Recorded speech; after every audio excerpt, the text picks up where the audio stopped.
Adelante, diputado. Con su permiso. Compañeras y compañeros diputados, la problemática local, regional y mundial que enfrenta la gestión de los recursos hídricos, denominada crisis del agua,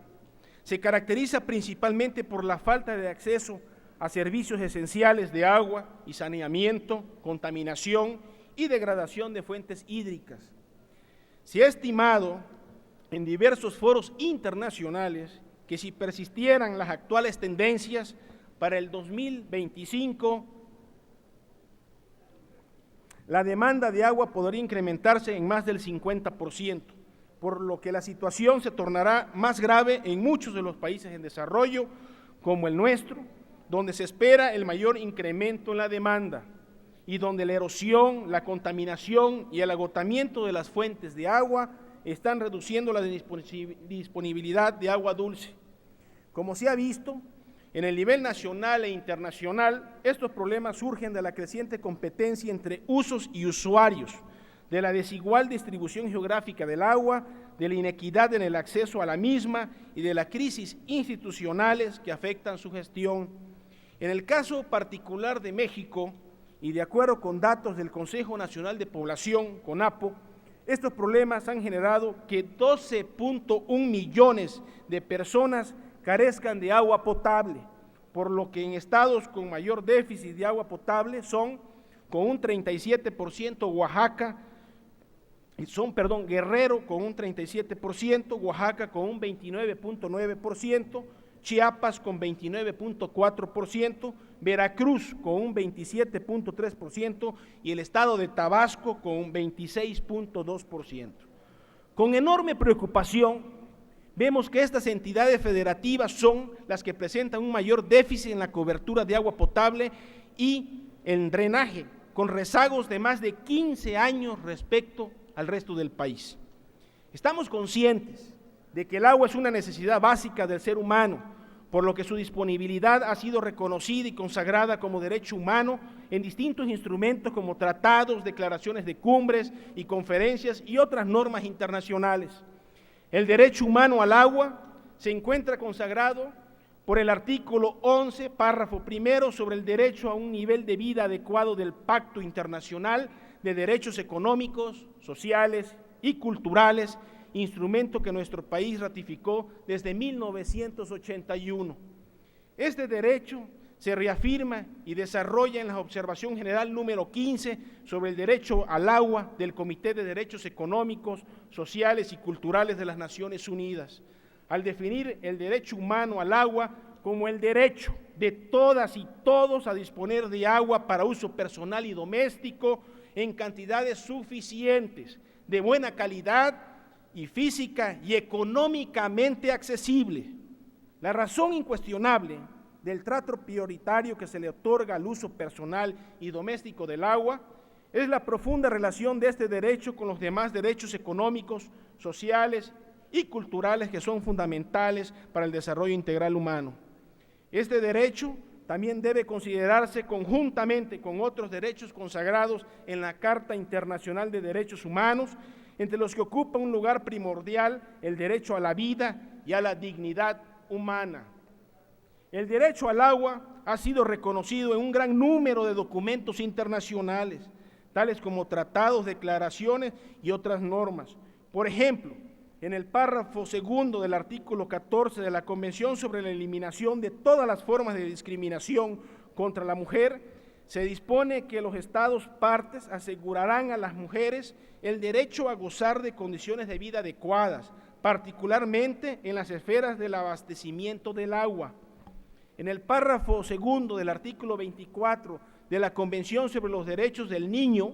se exige a los Estados partes que luchen contra las enfermedades y la malnutrición mediante el suministro de alimentos nutritivos, adecuados y agua potable saludable. Por ello,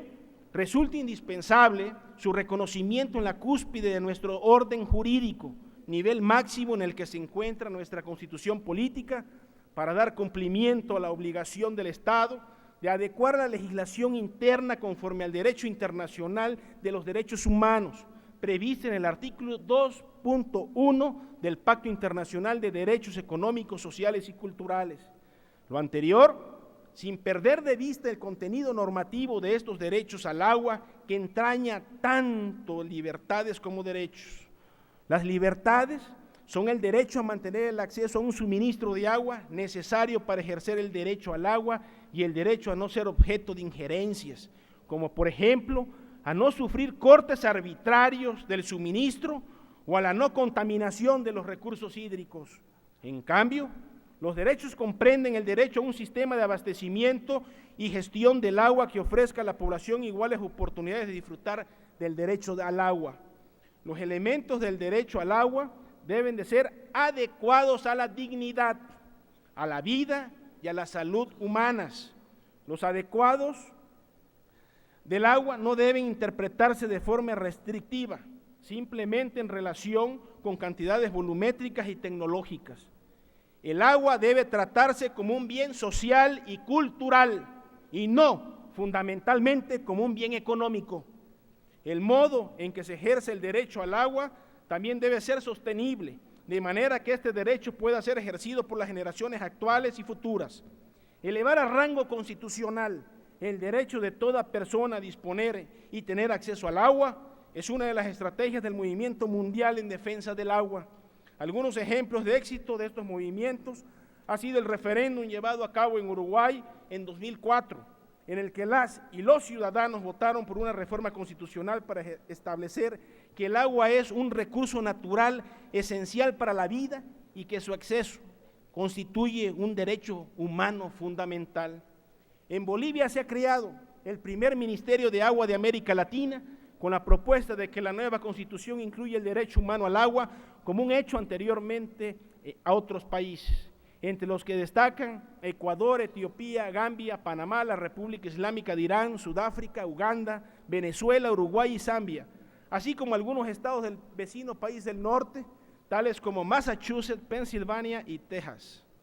Para complementar nuestra propuesta de insertar en el texto constitucional el derecho de toda persona al acceso y disponibilidad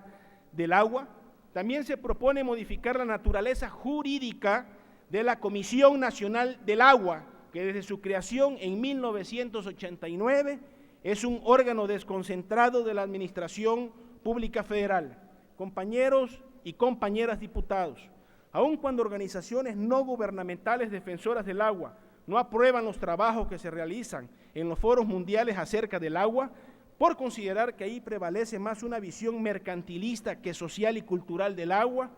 no es conveniente dejar desapercibidos algunos datos e informes que en estos espacios internacionales se vierten y que nos motivan a legislar. Así como motivo del Cuarto Foro Mundial del Agua, celebrado en la Ciudad de México el 16 al 22 de marzo de 2006, la UNESCO presentó las conclusiones de la segunda edición del informe sobre el desarrollo de los recursos hídricos en el mundo, titulado Agua, una responsabilidad compartida, destacando su foco en la gobernanza como la clave para tratar la crisis hídrica mundial y para afrontar la pobreza. Entre las conclusiones más relevantes de dicho informe resaltan las siguientes: el acceso al agua limpia debe de ser reconocido como un derecho fundamental. La falta de acceso al agua y el saneamiento es causa de pobreza y enfermedad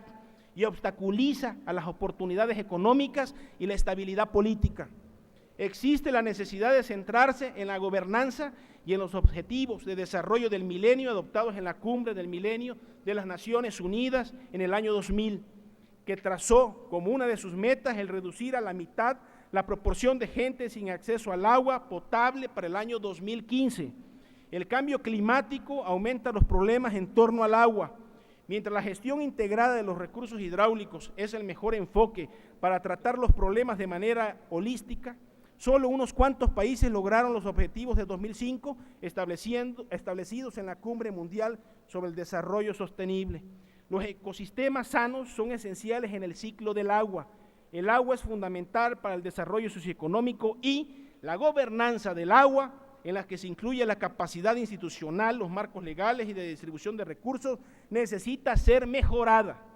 En virtud de que esta iniciativa, con proyecto de decreto por el que se reforman los artículos 4 y 27 de la Constitución Política de los Estados Unidos Mexicanos y diversas disposiciones de la Ley de Aguas Nacionales, se encuentra publicada en la Gaceta Parlamentaria del día de hoy. Solicito, señora presidenta, se inserte el texto completo en el diario de los debates. Muchas gracias por su atención.